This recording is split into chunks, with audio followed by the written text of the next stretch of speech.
Hello my dear students, मैं Rahul Goswami geography की इस स्पेशल क्लास में फिर से एक बार आपका स्वागत है। आज अपना 9th चैप्टर है, 9th पार्ट है। अब इस 9th पार्ट के अंतर्गत अपन जो ज्योग्राफी स्टडी कर रहे हैं वो नेक्स्ट इस प्रकार से है। अब तक अपने अर्थ की स्टडी की।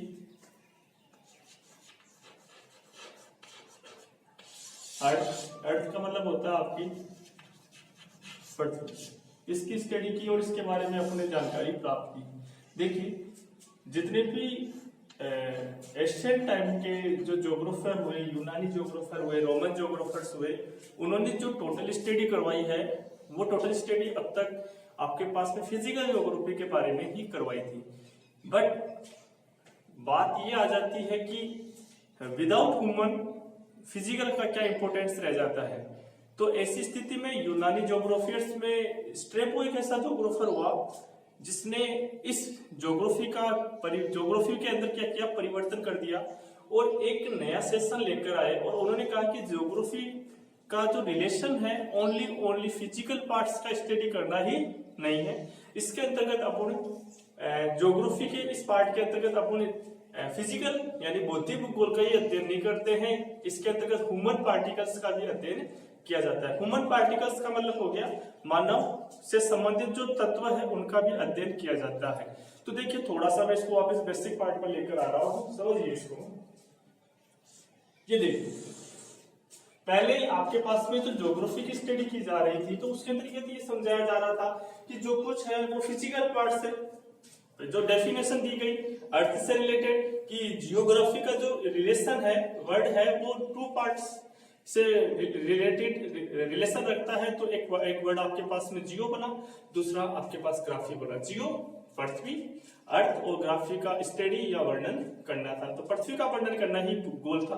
तो देखिए, अब मैं आपको इसके अंदर कुछ पार्ट समझाता हूं। देखिए, पहले आपको ये बताता हूं कि आपको एक चीज मालूम होनी चाहिए कि भौतिक भूगोल यानी कि मैं बोलूं फिजिकल ज्योग्राफी का जो पिता है, फादर ऑफ फिजिकल ज्योग्राफी के जो पिता है वो किससे माना गया? तो फिजिकल ज्योग्राफी के जो पिता के रूप में पहले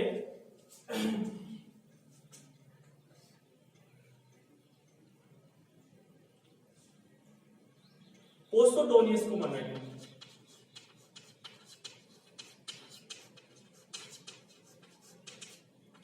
पहले पोस्टोडोनियस को माना गया, लेकिन आधुनिक यानी कि modern father of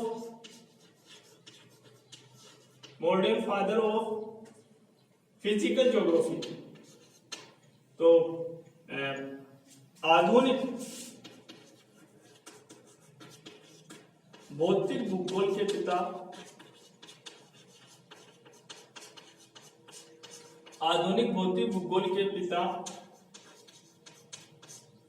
Oscar pastel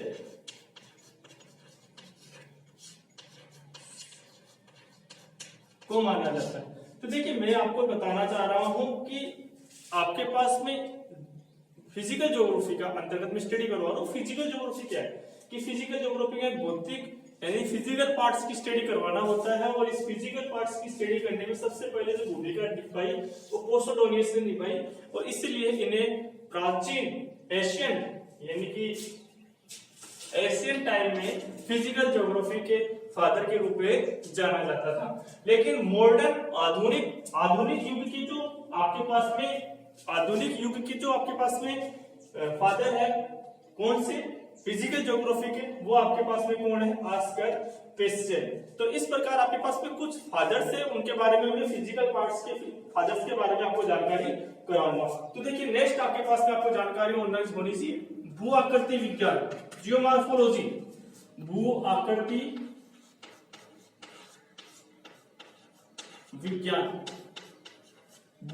विज्ञान के पिता। देखिए, जियोमॉर्फोलॉजी के पिता कौन है? भू आकृति विज्ञान, जियोमॉर्फोलॉजी के जो फादर है वो कौन है? तो वो है आपके पास में अल्बर्ट पेंट को माना जाता है। जियोमॉर्फोलॉजी के पिता अल्बर्ट पेन को माना जाता है जलवायु विज्ञान,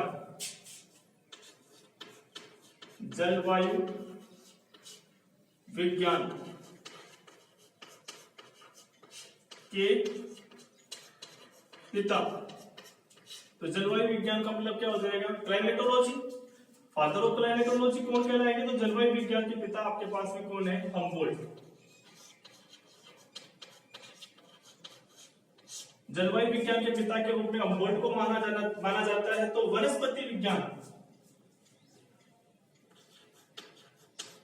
बायोलॉजी, वनस्पति विज्ञान के पिता थियोफास्टस।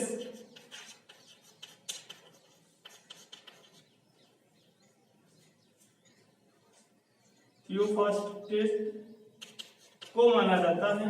इसी प्रकार देखो आपके पास मैं फिर बता रहा हूं, एशियन टाइप में फिजिकल ज्योग्राफी के जो पिता है, भौतिक भूगोल के जो पिता है, वो पोसिडोनियस को माना गया modern father of physical geography, यानी कि मॉडर्न का मतलब समझते हो ना, आधुनिक भौतिक भूगोल के जो पिता है वो ऑस्कर पेस्टेल कहलाए।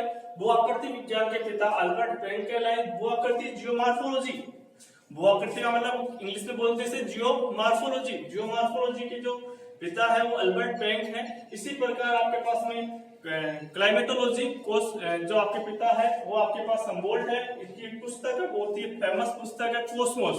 इसी प्रकार आपके पास में एक और आ जाता है, वनस्पति विज्ञान के पिता थियोफास्टस को माना जाता है। तो देखिए फिर आते हैं जैव भूगोल, जैव भूगोल के पिता भी थियोफास्टस को माना जाता है, थियोफास्टस को माना जाता है। और इसी प्रकार आपके पास में वनस्पति भूगोल हो गए। महासागर विज्ञान एक पार्ट और रह गया आपके पास में, इसी के रिलेटेड ओशियनोग्राफी। महासागर विज्ञान, महासागर विज्ञान के पिता है आपके पास में, तो पहले पोसिडोनियस को ही माना जाता था। प्राचीन समय में आपके पास में कौन थे? प्राचीन आपके पास में पोसिडोनियस, लेकिन आधुनिक आधुनिक आपके पास कौन कहलाएगा? एंड्रयू मूरे।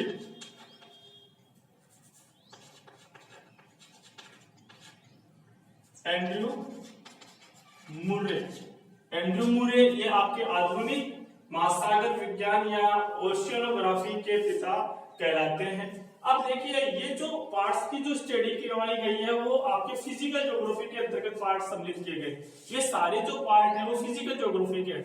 तो मैं आपको बताना चाह रहा हूँ कि जैसे कि एक छोटा सा प्लांट लेकर आते हैं घर के अंदर, और इस प्लांट को इस गमले में डालते हैं और एक प्लांट की छोटी सी शाखा लेकर आते हैं। लेकिन जैसे जैसे इस प्लांट में ग्रोथ होती है, विकास होता है, डेवलपमेंट होता है, तो ये प्लांट्स आपका क्या होता जाता है? अपना हाईएस्ट रूप प्राप्त करते हुए जाता है। लेकिन जैसे जैसे आगे की स्टडी करते हैं तो ये प्लांट्स की जो टहनियां है इतनी फैल जाती है कि आपको इसकी शाखाओं को क्या करना पड़ता है? अलग करना पड़ता है, ब्रांचेज बना देते हैं इसकी ब्रांचेज।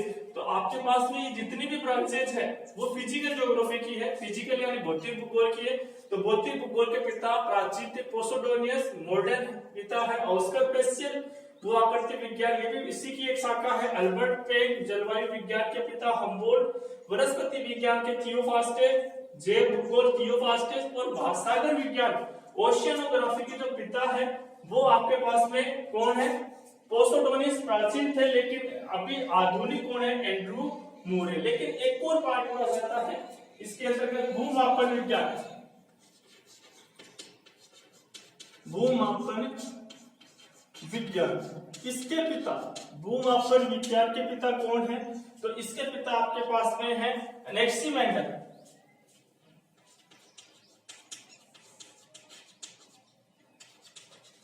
अनेक्सिमेंडर जो है वो भूमापन विज्ञान के पिता कहलाते हैं। तो ये जो रिलेटेड है वो पार्ट, ये सारा जो टोटल जो ये पार्ट है वो रिलेटेड है फिजिकल पार्ट से रिलेटेड है। अब देखिए फिजिकल पार्ट्स के अंतर्गत जो अर्थ के जो फिजिकल पार्ट्स है, भौतिक पार्ट है, उन्हीं की स्टडी करवाते हैं और उन्हीं से संबंधित पार्ट्स माने गए थे। लेकिन अब देखिए जैसे जैसे टाइम चेंज होता गया, शाखाएं ब्रांचेस में परिवर्तन हुआ, ज्योग्राफियर जहां इसकी स्टडी के अंतर्गत केवल और केवल फिजिकल पार्ट्स या फिजिकल फिजिकल पार्ट्स की स्टडी करवाते थे, तो उसी प्रकार कुछ ज्योग्राफियर्स जैसे चेंज हुए और उन्होंने क्या किया कि केवल और केवल फिजिकल ज्योग्राफी का अध्ययन नहीं किया जाता है ज्योग्राफी के अंतर्गत फिजिकल पार्ट्स का, इसके अंतर्गत ह्यूमन ज्योग्राफी का भी अध्ययन किया जाता है। ह्यूमन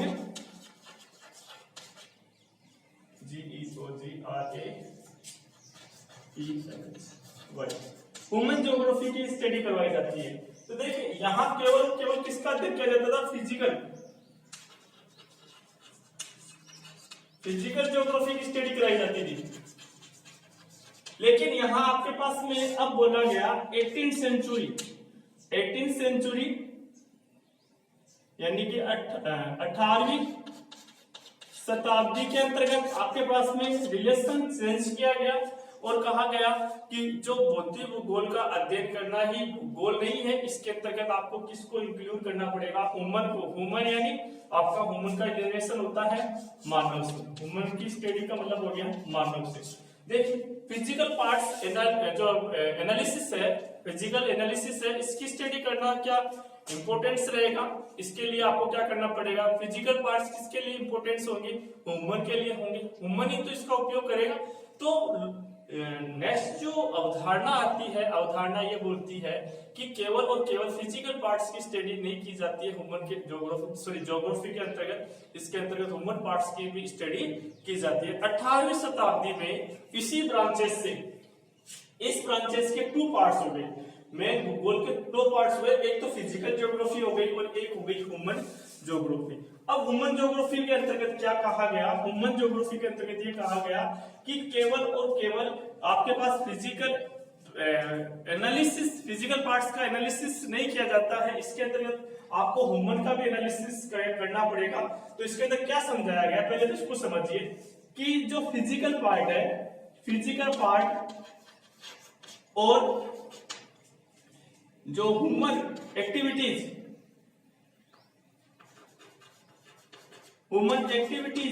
इन दोनों की आपसी जो समायोजन है, इनका रिलेशनशिप की स्टडी करवाना ही आपकी क्या होगा, इंपॉर्टेंस रखेगा। तो इसलिए इसकी 2 ब्रांचेज हो गई, एक इंपॉर्टेंस ब्रांच हो गई फिजिकल ज्योग्राफी और एक ब्रांच हो गई आपके पास में ह्यूमन ज्योग्राफी। अब देखिए भूगोल के अंतर्गत केवल और केवल भूगोल के अंतर्गत फिजिकल पार्ट्स की स्टडी नहीं करवाई जा रही है, अब क्या इसके साथ में किसकी, ह्यूमन ज्योग्राफी की भी स्टडी की जा रही है। अब देखिए इसके बारे में पढ़ते हैं, इसका जो डेवलपमेंट हुआ वो कब हुआ, 18वीं शताब्दी में, 18th सेंचुरी में। Next father of human geography, पिता इसके कौन है, तो मानव भूगोल के जो पिता है वो है फ्रेडरिक रेडजेल, एफ रेडजेल भी बोल सकते हैं और फ्रेडरिक रेडजेल भी बोल सकते हैं। इसके जो पिता है वो फ्रेडरिक रेडजेल है और इनकी पुस्तक है, एक बहुत ही इंपॉर्टेंट पुस्तक है इनकी, पुस्तक कौन सी है, एंथ्रोपोजोग्राफी, यह इनकी वेरी इंपॉर्टेंट बुक है। इस बुक के माध्यम से इन्होंने डार्विन के जैविक संकल्पना को सम्मिलित करते हुए, डार्विन जो मौजे हैं उनकी जैविक संकल्पना की विचारधारा को इसके अंतर्गत सम्मिलित किया है और ह्यूमन ज्योग्राफी का विकास किया है। जबकि मैं आपको एक और बात बताऊं कि इसके जो संस्थापक है, ह्यूमन ज्योग्राफी के संस्थापक, कोई इसकी नींव किससे रखी, तो नींव रखी आपके संस्थापक किसको बोला जाता है, विडाल डी लाब्लास। इनको मानव भूगोल का संस्थापक कहा जाता है, वैसे इसको डी लाब्लास भी बोल देते हैं, विडाल डी लाब्लास भी कहा जाता है। तो देखिए ह्यूमन ज्योग्राफी है, ह्यूमन ज्योग्राफी के फादर है फ्रेडरिक रेडजेल, पुस्तक है एंथ्रोपोजोग्राफी, जबकि संस्थापक है ब्लास यानी कि विडाल्डी लाप्लास के रूप में इनको जाना जाता है। देखिए अब देखिए मैं आपको बता रहा हूं कि जैसे जैसे इनका एनालिसिस या स्टडी में आपको बता रहा हूं बढ़ती गई, डेवलपमेंट करती गई, ब्रांचेस अलग होती गई। जिस प्रकार से मैंने क्या कहा कि फिजिकल ज्योग्राफी का स्टडी प्रारूप बढ़ता गया तो इसकी अलग अलग ब्रांचेस बन गई। जैसे मैंने आपको क्या कहा, फिजिकल ज्योग्राफी में भौतिक एनालिसिस, भौतिक पार्ट्स की एनालिसिस की जाती थी, स्टडी की जाती थी।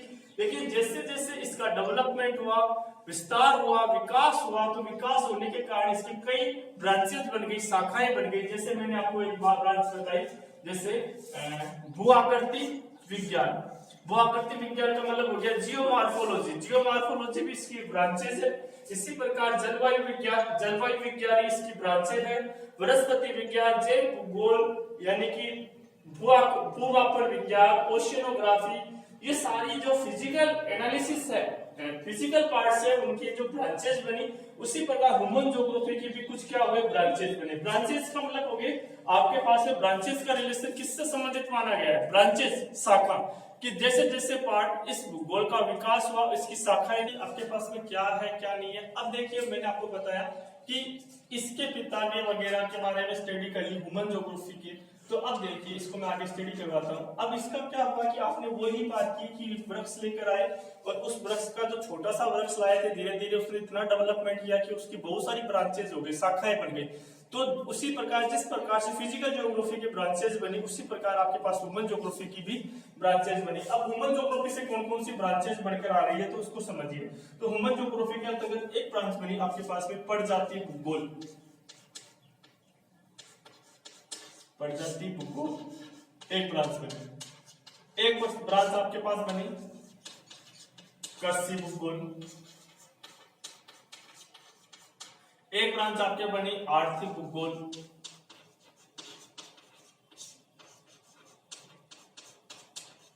फिर आपके पास में ब्रांच बनी इसके अंतर्गत आगे देखते हैं तो राजनीतिक भूगोल, पॉलिटिकल ज्योग्राफी। राजनीतिक भूगोल के अलावा आपके पास में अधिवास भूगोल बन जाती है, जनसंख्या भूगोल बन जाती है,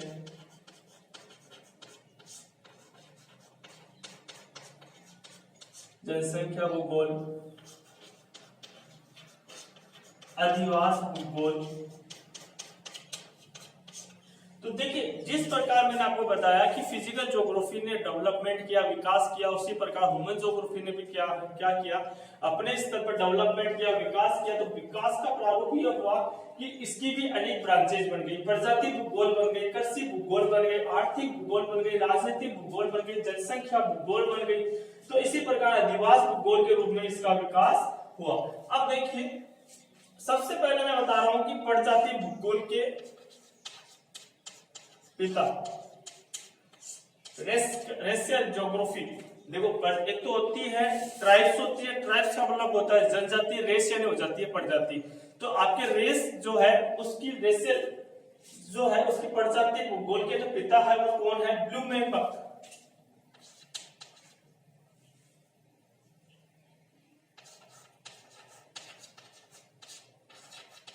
इनको प्रजाति भूगोल के पिता के रूप में जाना जाता है। फिर आपके पास में दूसरा है, एक आपके पास में जैसे राजनीतिक भूगोल, राजनीतिक भूगोल के पिता के रूप में किसको जाना जाता है, फ्रेडरिक रेडजेल को जाना जाता है। फ्रेडरिक रेडजेल के रूप को राजनीतिक भूगोल के रूप में जाना जाता है। इसके बाद में आपके पास जनसंख्या भूगोल के पिता के रूप में टी वार्ता को जाना जाता है। जो टी वार्ता जो होते हैं उनको जनसंख्या भूगोल के पिता के रूप में जाना जाता है। अधिवास भूगोल के पिता के रूप में स्ट्रेबो,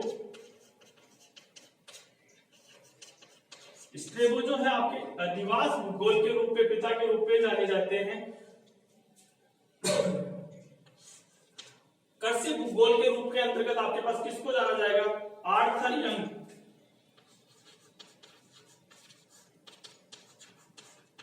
तो इस प्रकार आपके पास बहुत सारी ब्रांचेस बनी और इन ब्रांचेस के रूप में अब जैसे मैं आपको बता रहा हूं आर्थिक भूगोल से भी ब्रांच अलग हुई, जैसे रिसर्च ज्योग्राफी,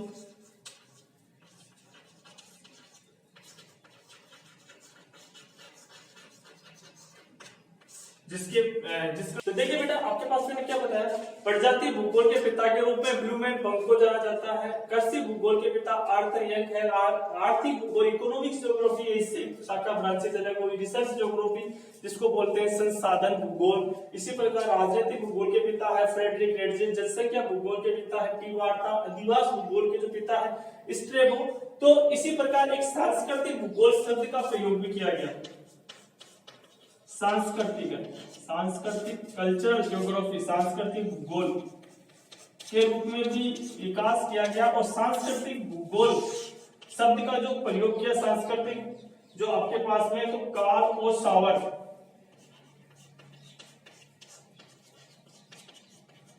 इस पर्सन ने, व्यक्ति ने सर्वप्रथम सांस्कृतिक भूगोल नामक, यानी कि आपके पास में सांस्कृतिक भूगोल नामक पार्ट्स का स्टडी करवाया था सबसे पहले, सांस्कृतिक भूगोल। तो ये जो सारे पार्ट्स है वो आपके ह्यूमन ज्योग्राफी से रिलेशन रखते हैं और इनके द्वारा आपके पास में ह्यूमन ज्योग्राफी का क्या किया गया, डेवलपमेंट किया गया। अब देखिए, मैं आपको फिर से एक बार बता देता हूं कि ये आपके जो सारे पार्ट्स है वो जो रिलेशन रखती है वो किससे रखते हैं, ह्यूमन ज्योग्राफी से। और ह्यूमन ज्योग्राफी के अंतर्गत आपके पास में ये ब्रांचेज निकलकर सामने आती है।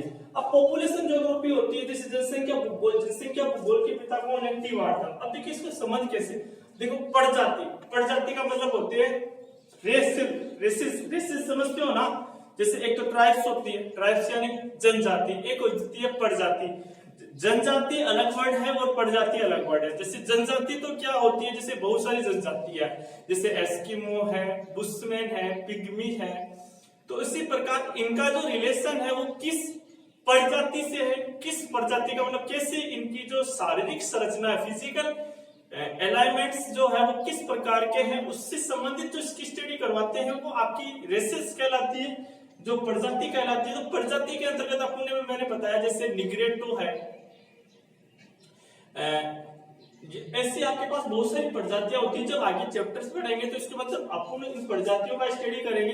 तो आगे देखिए, इसके पिता जो है वो ब्लूमेन बक को माना जाता है। कृषि भूगोल एग्रीकल्चर ज्योग्राफी, देखिए भाई एग्रीकल्चर कौन करता है, कृषि कौन करेगा भाई, कृषि तो करेगा कौन, ह्यूमन करेगा, लेकिन कहां करेगा, अर्थ पर करेगा। तो दोनों का क्या है, रिलेशनशिप है, तो संबंध है। तो ऐसी स्थिति में कृषि भूगोल के बारे में जो जानकारी प्राप्त कराएगी वो कौन कराएगी, ह्यूमन ज्योग्राफी, मानव भूगोल कराएगी। और इस ब्रांच के जो पिता है वो आपके आर्थर यंग है। आर्थिक भूगोल इकोनॉमिक्स ज्योग्राफी, भाई आर्थिक क्रियाकलाप कौन करता है, इकोनॉमिक्स जो फैक्टर्स है उसके अंतर्गत जो वर्क पावर कौन करेगा, वो ह्यूमन करेगा, मानव करेगा। तो इसलिए इस ब्रांच को भी किसके अंतर्गत इंक्लूड किया गया है, इस ब्रांच को भी आपके ह्यूमन ज्योग्राफी के अंतर्गत इंक्लूड किया गया है। रिसर्च ज्योग्राफी भी आपकी इसी का पार्ट है। पॉलिटिकल ज्योग्राफी, राजनीति कौन करता है, राजनीतिक भूगोल, पॉलिटिकल ज्योग्राफी, इसकी राजनीति कौन करता है, ह्यूमन करता है, मानव करता है। इसलिए आपके पास में ये भी जो पार्ट है वो किसका है, वो ह्यूमन ज्योग्राफी का है। इसी प्रकार आपके पास है पॉपुलेशन ज्योग्राफी, जनसंख्या भूगोल। पॉपुलेशन जनसंख्या भूगोल, देखिए जनसंख्या भूगोल के पिता कौन है, टी वार्टन। अब देखो जनसंख्या के अंतर्गत क्या पढ़ते हैं, जनसंख्या के अंतर्गत मानव की जो संख्या है उन्हीं की तो स्टडी की जाती है। तो मानव की जो संख्या है उनके बारे में जानकारी किसके अंतर्गत करेंगे, ह्यूमन ज्योग्राफी के अंतर्गत करेंगे। फिर आपके पास में अधिवास भूगोल। तो अधिवास भूगोल क्या है, अधिवास ह्यूमन का रहेगा, घर के अंदर रहेगा, ठीक है। तो अधिवास ह्यूमन सेटलमेंट ज्योग्राफी है वो अधिवास भूगोल के अंतर्गत आती है। और इसके जो पिता है स्ट्रोबो है, तो ह्यूमन ज्योग्राफी का पार्ट है। सांस्कृतिक भूगोल कल्चरल फैक्टर्स है वो आपके सांस्कृतिक पार्ट है। जैसे सड़क निर्माण हो गया, ये सांस्कृतिक पार्ट है। स्कूल का निर्माण करना कौन करेगा, ये आपको ह्यूमन करेगा। तो इस प्रकार ये जो पूरा रिलेशनशिप है वो किससे संबंधित है, ह्यूमन ज्योग्राफी से है। तो ये आपके पास में एक मैंने आपको एक छोटा सा पार्ट्स बताया कि इसके दो पार्ट्स बने, पहला बना फिजिकल ज्योग्राफी, दूसरा बना ह्यूमन ज्योग्राफी। 18वीं सेंचुरी के अंतर्गत ह्यूमन ज्योग्राफी का डेवलपमेंट हुआ। अब देखिए, आज अपन स्टडी कर रहे हैं ह्यूमन ज्योग्राफी के बारे में। ह्यूमन ज्योग्राफी की स्टडी करते हुए मैं आपको समझाना चाह रहा हूं कि क्या है ह्यूमन ज्योग्राफी के अंतर्गत। तो ह्यूमन ज्योग्राफी के अंतर्गत अपन क्या पढ़ेंगे, इसका नेचर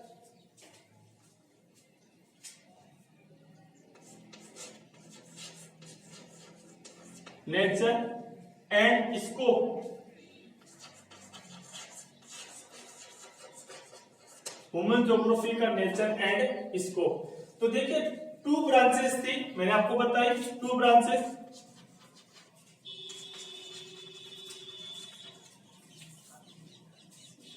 टू ब्रांचेस थी किसकी, आपके पास ज्योग्राफी की। ज्योग्राफी की 2 ब्रांचेस कौन कौन सी है, एक तो है फिजिकल,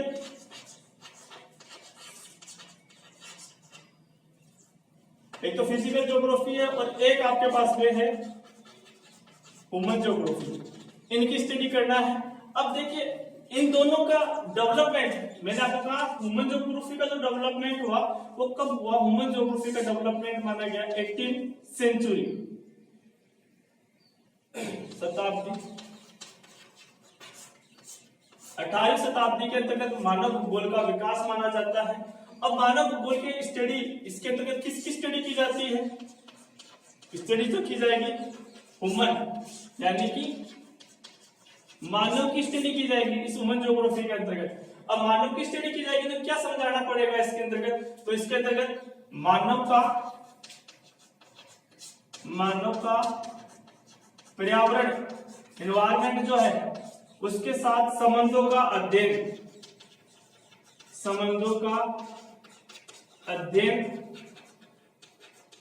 ह्यूमन ज्योग्राफी के अंतर्गत करवाया जाएगा। तो ये आपके पास में थोड़ा सा इसके आगे का जो चैप्टर्स है वो आगे की बात मैं आगे बताऊंगा। आज मैं अपनी क्लास को यही स्टॉपेज देता हूँ। नेक्स्ट चैप्टर के अंतर्गत अपन इसकी डेफिनेशंस वगैरह की स्टडी करेंगे। Thank you.